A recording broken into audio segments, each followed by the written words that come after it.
সাদা বালি, লাল কাঁকড়া আর সবুজ ম্যানগ্রোভের দ্বীপ এই হেনরি আইল্যান্ড।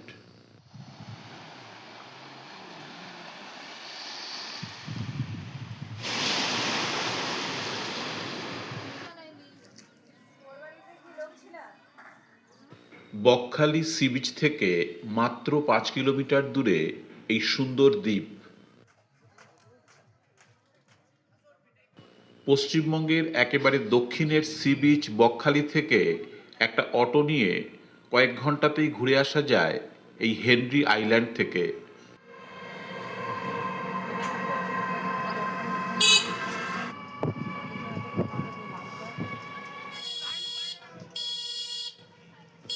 হেনরি আইল্যান্ডে যাওয়ার পথে গ্রামের দৃশ্য খুব সুন্দর লাগে।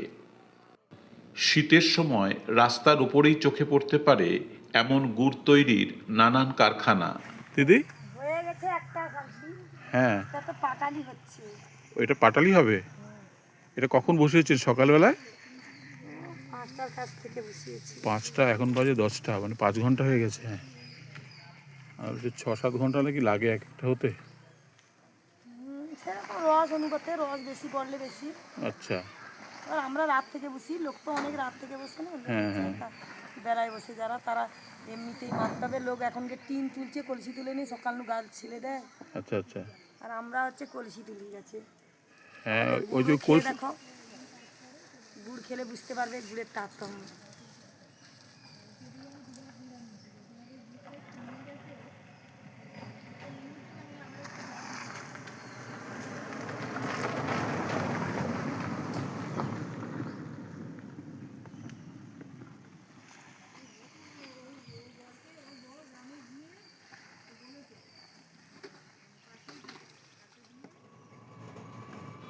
হেনরি দ্বীপের সবচেয়ে বড় আকর্ষণ এর ম্যানগ্রোভ অঞ্চল।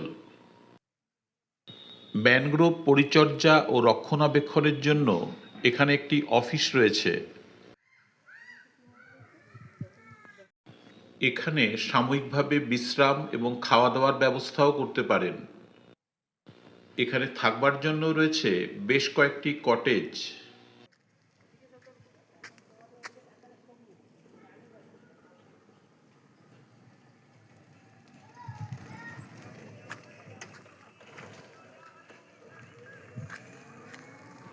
অটো বা টোটো এই পর্যন্তই আসে, এরপরে আপনাকে হেঁটে যেতে হবে সি বিচ পর্যন্ত। হেনরি আইল্যান্ডে অসংখ্য ভেরি রয়েছে যেখানে প্রচুর পরিমাণে মাছ চাষ হয়। এবার আমরা যাব সি বিচের দিকে। দুপাশে এমন ম্যানগ্রোভের অরণ্য রয়েছে যা সত্যিই রোমাঞ্চকর।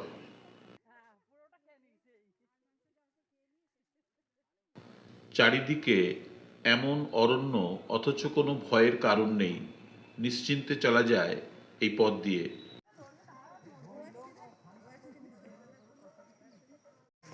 হেনরি আইল্যান্ডের পথে যাচ্ছি।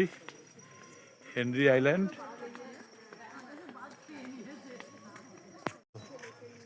ভীষণ ভালো। সুন্দরবনের খানিকটা ফিলিংস পুরোটাই নেওয়া যায়, কারণ দুপাশে ম্যানগ্রোভ আর ওপর থেকে বাঁধানো রাস্তাটা, যে জলটা যখন বাড়ে তখনই গাছগুলো ডুবে যায়। এই এই তো হ্যাঁ, নিচটা দেখা, হ্যাঁ হ্যাঁ, পুরো এগুলো জলে ডুবে যায়। হ্যাঁ, খুব সুন্দর। একটা সতর্কীকরণ বিজ্ঞপ্তি রয়েছে এখানে। এখানকার সমুদ্রে চোরা বালি ও চোরা স্রোত আছে, তাই এখানে সমুদ্রে নামা যাবে না।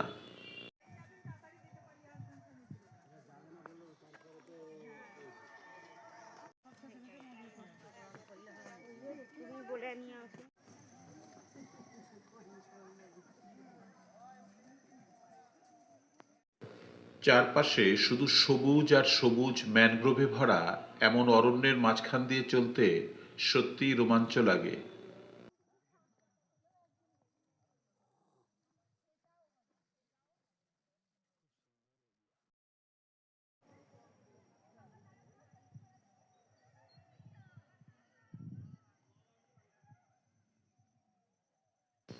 ওই দূরে দেখা যাচ্ছে সমুদ্র। কি এটা বাবলা গাছ। আরগুলো কত? এগুলো, এই গাছটা চিনি না আমি। ম্যানগ্রোভ হলো এমন এক ধরনের ঘন বন যা সমুদ্রের উপকূলবর্তী লবণাক্ত জলবায়ুতে ভালো জন্মায়। নদী মোহনা, বদ্বীপ অঞ্চল ও উপকূলীয় জলাভূমিতে এই গাছ জন্মায়। লবণাক্ত ও কাদাযুক্ত মাটি যেখানে জোয়ার ভাটার জল প্রবেশ করে সেই জায়গা হলো এই ম্যানগ্রোভ হওয়ার আদর্শ স্থান।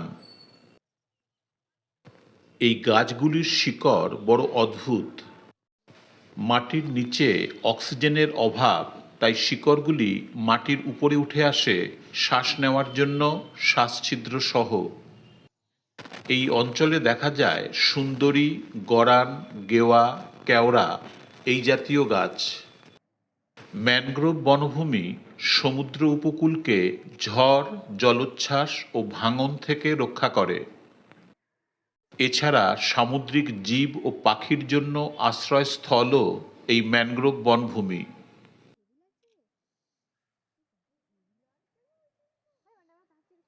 আমরা হেনরি আইল্যান্ডের সি বিচের কাছে চলে এলাম।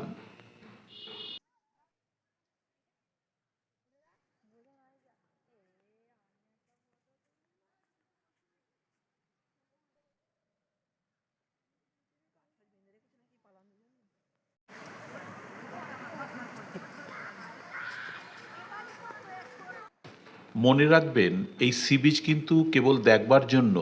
এখানে স্নান করা সম্পূর্ণভাবে নিষেধ। উপকূল রক্ষী বাহিনী সবসময় এই জায়গাটার নজরে আছেন।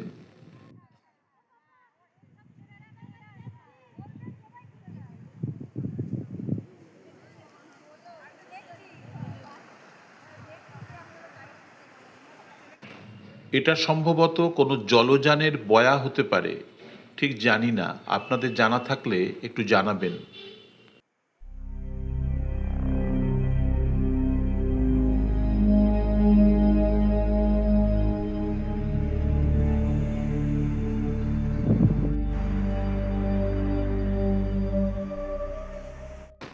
সামুদ্রিক ঝড়ের প্রাথমিক আঘাতে প্রায়ই গাছগুলো এইভাবেই ভেঙে পড়ে।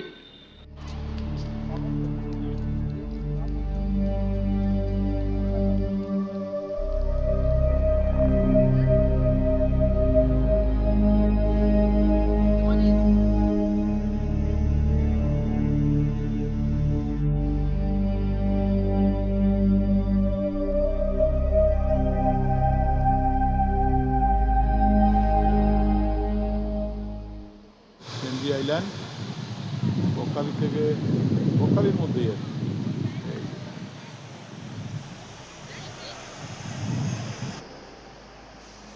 এই সমুদ্র।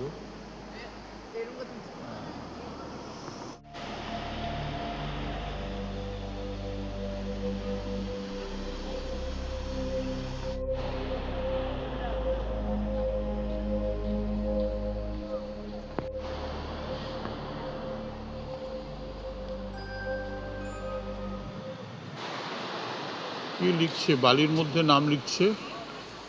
কি লিখছে? Henry Iceland. Iceland? Henry Iceland? কি রে?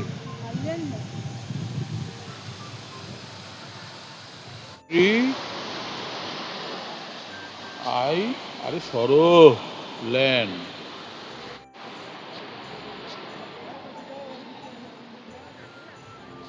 কি লিখছো এগুলো?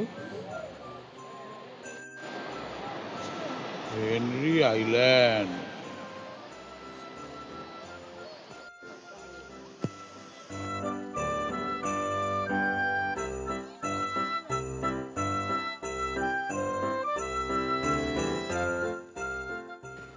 কলকাতা থেকে খুব কাছে এমন নিরিবিলি জায়গায় দুদিন কাটানোর জন্য হেনরি আইল্যান্ড খুবই ভালো।